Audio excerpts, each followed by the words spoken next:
Hi, everyone. Thanks so much for tuning in to Well Read. I'm your host, Justin Chapman. I'm so disheartened with what's going on these days. I don't even know what to say. COVID cases are getting worse and worse, and at the same time, fewer and fewer people believe it or take it seriously or take the necessary precautions. This whole thing has really messed with people's minds. Otherwise reasonable people give credence to ridiculous conspiracy theories and notions that just lack basic common sense. 1 in 3 people don't believe the death toll is actually as high as the official count. 50% are skeptical to take the eventual COVID vaccine. The politicizing of masks is so dumb and unnecessary. It's not about control or taking away your freedom. It's about protecting you and those around you. People are dying. It's really that simple. The arrogance of people thinking they know better, it's just astounding.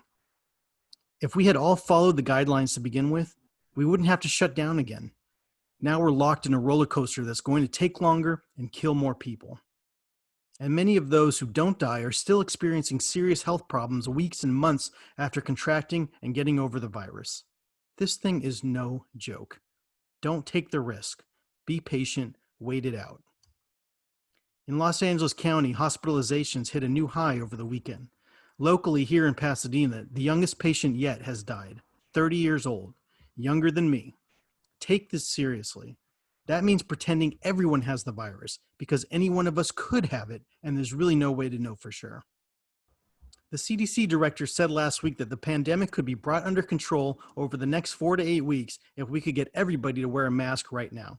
CDC director, appointed by Trump, not a deep stater, not a member of the secret cabal led by George Soros and Bill Gates that wants to implant chips into everyone's body or whatever the hell the conspiracy is. More and more evidence shows that masks work and that if everyone wears them, we'll save 40,000 lives. Even Trump has reversed course and now calls wearing a mask patriotic. Like we all forgot that he refused to wear a mask for the past 4 months, but whatever. As John Oliver pointed out in a recent episode of Last Week Tonight, the pandemic has created a perfect storm for conspiracy theorists. And we're now heading into a truly scary direction that I frankly don't see any way out of for us. You know what it's like to die from COVID? Like drowning out of water, gasping for breath, all alone, separated from your family, friends, loved ones. Drowning alone.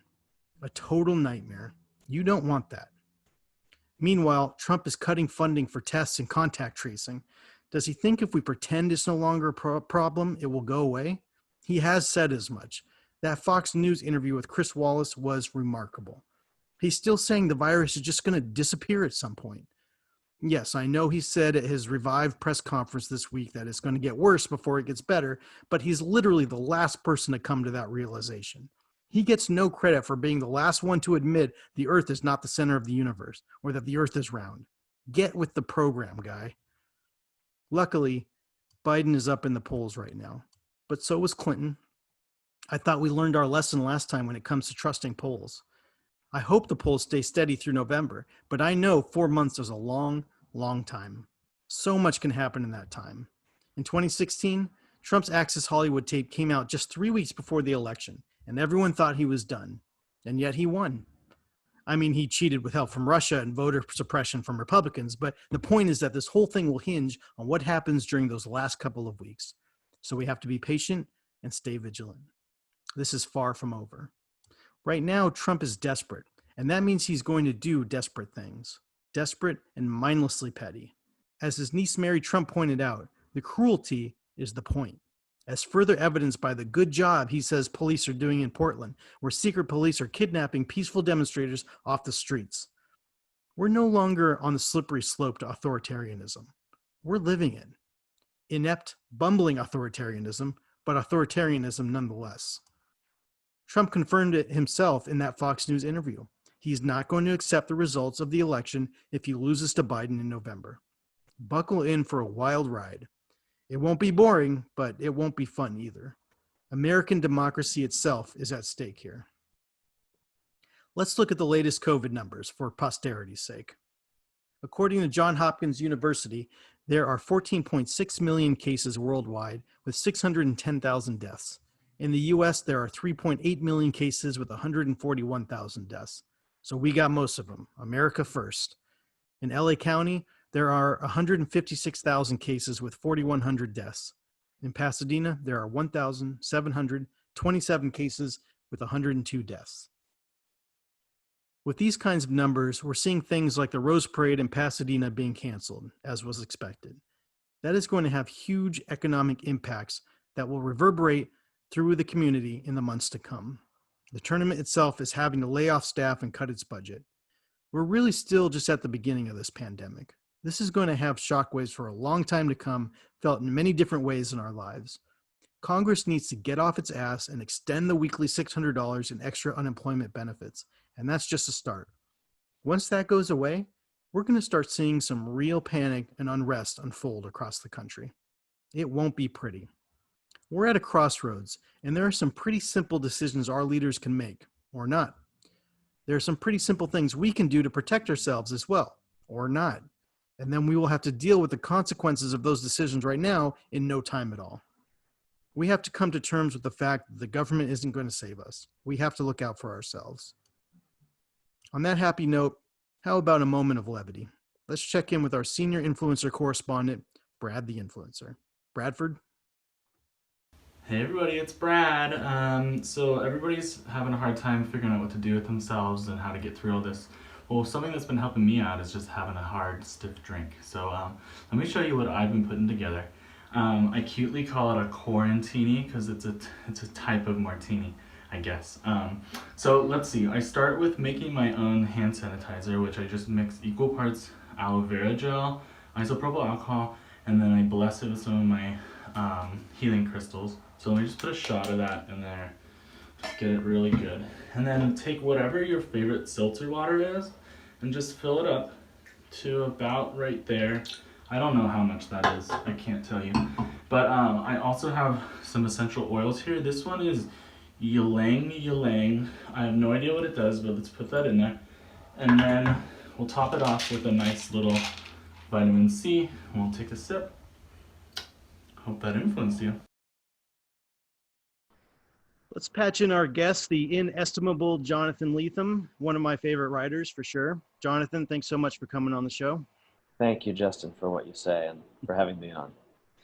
Jonathan is an award-winning, genre-bending novelist, essayist, and short story writer. His bibliography is too long to list here, but some of my favorite books of his are Fortress of Solitude, Dissident Gardens, As She Climbed Across the Table, The Ecstasy of Influence, and most recently, The Feral Detective. His 1999 book, Motherless Brooklyn, which won the National Book Critics Circle Award, was recently made into a movie by Edward Norton. Since 2011, he has been the Roy E. Disney Professor in Creative Writing at Pomona College, a post previously held by the late writer David Foster Wallace. So, Jonathan, we both had stories in the new summer 2020 issue of Alta Journal. Yeah. And yours was an excerpt that got cut from your upcoming book. Is that right? Yeah, well, more or less cut. I mean, I kept the bones of it. The idea of it is still there, but it's a very writerly sequence and with a kind of excess of detail that I was excited about writing, but it didn't make sense in the book. It didn't fit the voice of the book. So I stripped it down to just its functional essence, and this outtake became a kind of a stray item. Mm-hmm. So tell us about your new book, The Arrests. Well, it's appropriate that I'm in that science fiction issue of Alta because the new book is set in a kind of an unspecified, very near future in which there's a kind of social collapse, and it's not exactly a utopia and it's not exactly a dystopia. It's more just a kind of pastoral, anarchist open space where different people do different things and society reformats itself. And I was, of course, writing this long before we were in a way, a kind of a version of that ourselves with this pandemic crisis. But although my book is prescient in some ways, it's also radically wrong in another way, because the defining element of the arrest and the thing that gives it its name is that all kinds of machines stop working. So there's no internet, Not only, I should say, is there no internet, but there are no cars and no guns, and society is sort of pushed back to a very rudimentary technological level, while still being made up of people like ourselves who are accustomed to cars and guns and the internet. So it's a very strange adjustment for people. Mm-hmm. And that event where all the machines collapsed and stopped working is what they call the arrest. And that comes out in November? It's out in November, just a little bit after the election. Last time round, I was published on election day. That's my fate. And you mentioned you came up with the idea, started writing it before the pandemic hit. Are we starting to live into this dystopian future that many science fiction writers predicted and feared? Well, I think that the reason I was always drawn to reading dystopias and admonitory stories about technology and paranoid stories about surveillance when I was a kid, or also Cold War nightmare, apocalyptic stories, was that it already was the world we were living in a lot of ways, and that science fiction writers were just tuning into it, and exemplifying it with their stories. And those made a lot of sense to me, because I felt, my own nervous system responding to that part of reality. Now I think everyone feels it. It's the dominant way of understanding what's going on. Mm-hmm. You and I had talked at one point about our experiences in Slab City, California, which you said had an influence on your last book, The Feral Detective. For those who don't know, Slab City is a former military base east of the Salton Sea, where sort of fringe members of society live for free and create art. What was your experience there? Did you stay there? Did you interact with slabbers? I did talk to people and drive around and visit a couple of different times. I never really stayed over there, and I'd like to. I sort of wish I had, but I've also spent more sustained time, and overnight many times in the area of Joshua Tree and Landers and the edge of the Mojave there, where there's a certain amount of fringe activity too. It's not as quite as closely articulated as the Slab City compound, but there's a certain kind of anarchist, liberatory, go your own way living that happens out in the desert that interests me a lot, and that Feral Detective obviously reflected it. Mm-hmm. Yeah, the desert north and east of Los Angeles has such interesting people and art and things going on. It's such a kind of wacky place. Yeah, there are lots of discoveries still to be made. I mean, I just recently went out and explored the ruins of a place called Llano del Rio, which was an old socialist commune set up about 80 or 100 years ago, north of LA, on the other side of Mount Baldy in the desert. And you can go and sort of see the fallen buildings and the aqueduct they used to try to, bring some water out into the desert. But it was one of these stories of the failure of a water supply. They tried to get a diversion from the most nearby aqueduct, and they couldn't do it. So what were your thoughts on Edward Norton's film adaptation of your book, Motherless Brooklyn? Well, I gave the rights to Edward Norton. I mean, I sold him the rights. I collected some money for it when the book was published more than 20 years ago. Wow. And he announced right away a couple of things, and I liked meeting him, and I liked talking with him, and I also liked that he had clear ideas about what he wanted to do with it. He wanted to move the book into the 50s mm-hmm. and make it about urban development, and use it as a vehicle for his obsession with the history of New York and that character Robert Moses, who mm-hmm. demolished so many neighborhoods. And I thought, cool, this is great. You have a really definite idea. You are going to write it and direct it, and I don't have to do any of that stuff, and I'm going to just go and write my novels. I'm not a filmmaker. So for me, that was always sort of the best case scenario, was that someone would take it and do something interesting with it.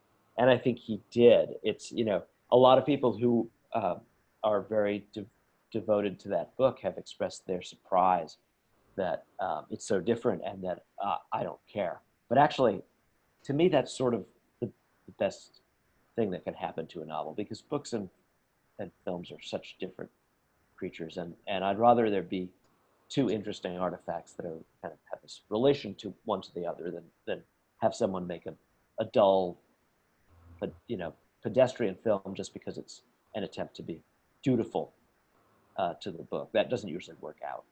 Right. Yeah, it was amazing that he got an original Tom York song for the movie.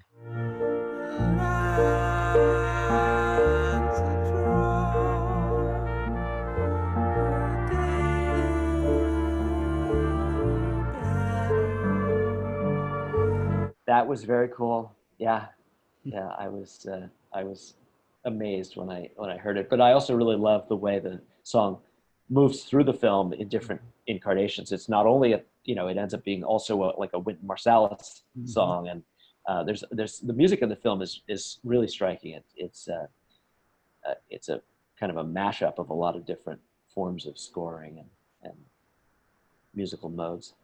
Yeah, when I watched it, I hadn't read Motherless Brooklyn in a while, and I didn't remember Robert Moses' story being part of it, and but I recognize that not at all.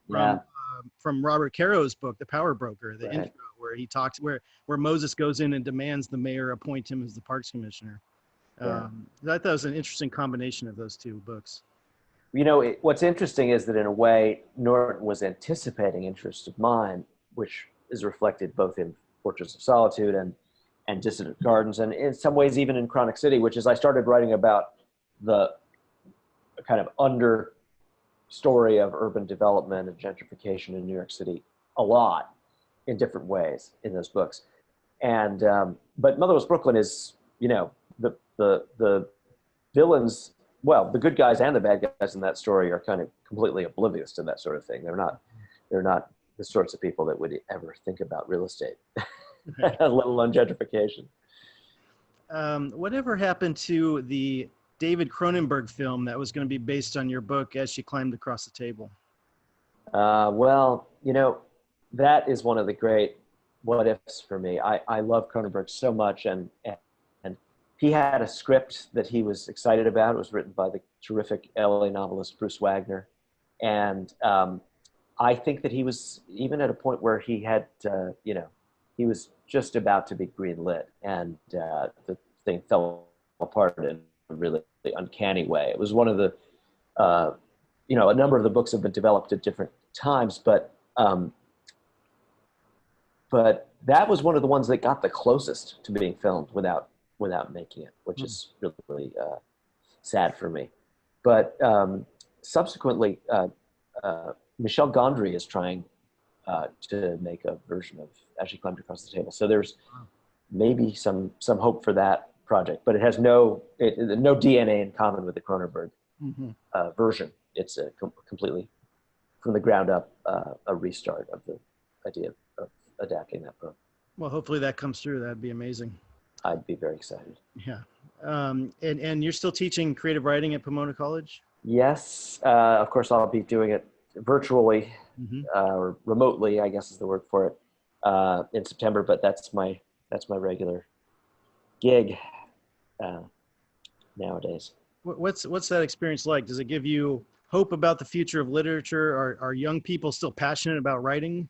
Oh yeah, absolutely. I'm overwhelmed by the amount of different kinds of engagement and commitment that I see. And I mean, these are undergraduates. It's not even an MFA program. It's 18 and 19-year-old students who are writing novels and stories and trying all kinds of remarkable experiments. So it keeps me quite humble, and my students keep me thinking too. Mm-hmm.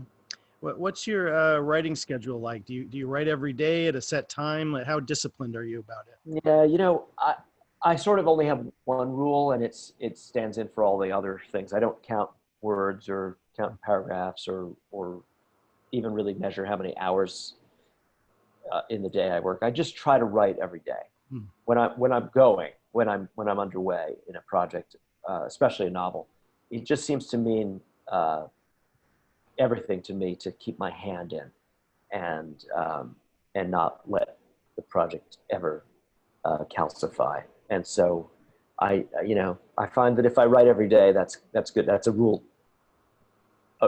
enough that does the job. The work stacks up. And what's your favorite book that you've written, or do you even look at it? Well, I do have favorites, but they change on different days. I'll sort of be reminded of different books. It's in the eyes of readers because I don't reread them. I just think about what it was like to write them. When I think of the books, I'm remembering experiences I had, not reading journeys. But when when other readers talk to me about the books, they come alive for me in my imagination. I have a real fondness, maybe because of the kind of conversation it attracts or the kind of reader that gets excited about it, for Chronic City.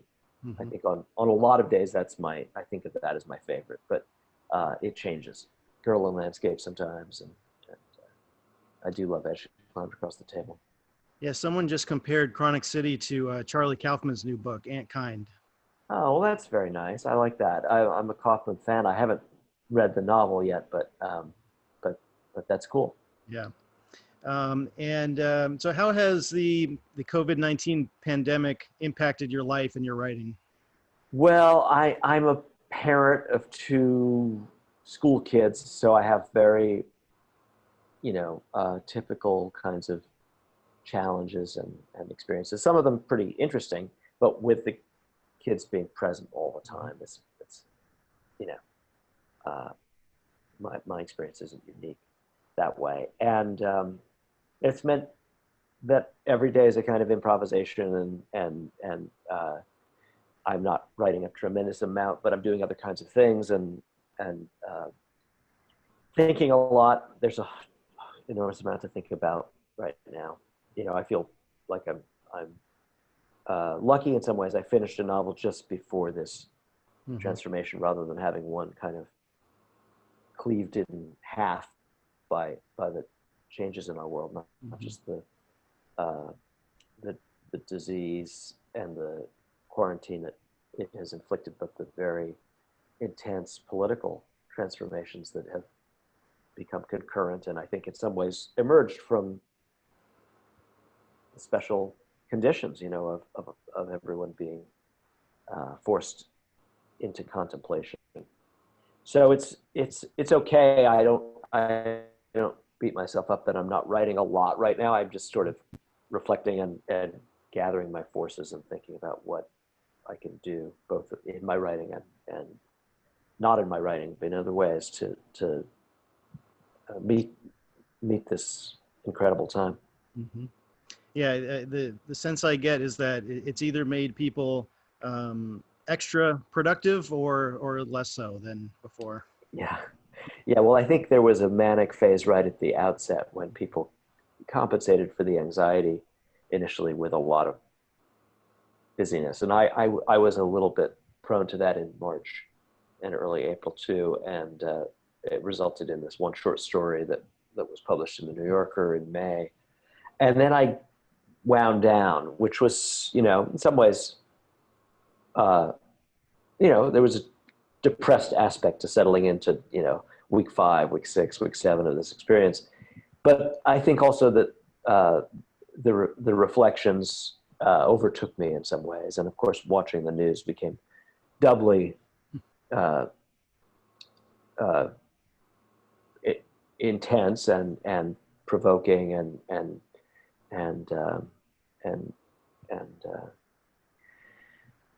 and rich because of the protests that began. So it's already feels like it's been 2 very different experiences in pandemic for me. And then just a final question before we go. What are you reading right now? Well, right at the moment, I decided to delve back into the New York Review of Books series, and I'm reading that fantastic reissue program of theirs. I'm reading a British novelist named Elizabeth Taylor, confusingly, same name as the American actress and tabloid star, but she's a marvelous post-war British novelist. Cool. Well, Jonathan, thank you so much again for your time. I really appreciate it. Can't wait. It's a pleasure. To read your Thanks. new book. Thanks. I hope you like it. Thank you all for tuning in. As a side note, I encourage you all to take the United Nations survey about what you think the international community's priorities should be. Your responses to this survey will inform global priorities now and going forward. Take the survey at un75.online. If you need recommendations for good reads, I suggest you check out Jonathan Lethem's upcoming book, The Arrest, which you heard about moments ago. It comes out on November 10th. It's sure to be a riveting and relevant read. His other books are great as well. Check out his last book, The Feral Detective, a trippy novel that takes place in the surreal desert landscapes east of Los Angeles. Also check out his books that I mentioned at the top of the interview, Fortress of Solitude, Dissident Gardens, and As She Climbed Across the Table. You really can't go wrong with a Lethem book. Okay, before we go, let's check in with our Senior Toddler Correspondent, Sienna.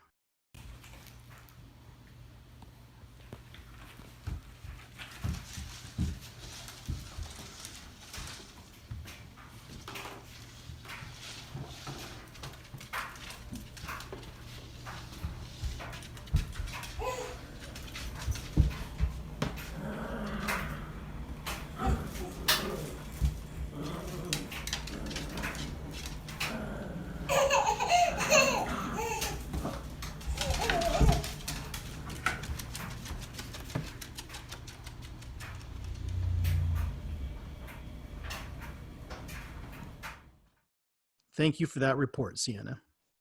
Stay tuned for new episodes of Well Read every week or two. You can find the show on YouTube or the Pasadena Media TV channel. Check for showtimes at pasadenamedia.org or watch it on their streaming app. I'm Justin Chapman signing off. Learn more about my work at justindouglaschapman.com. And remember, a life well read is a life well spent. So go read a book. Till next time.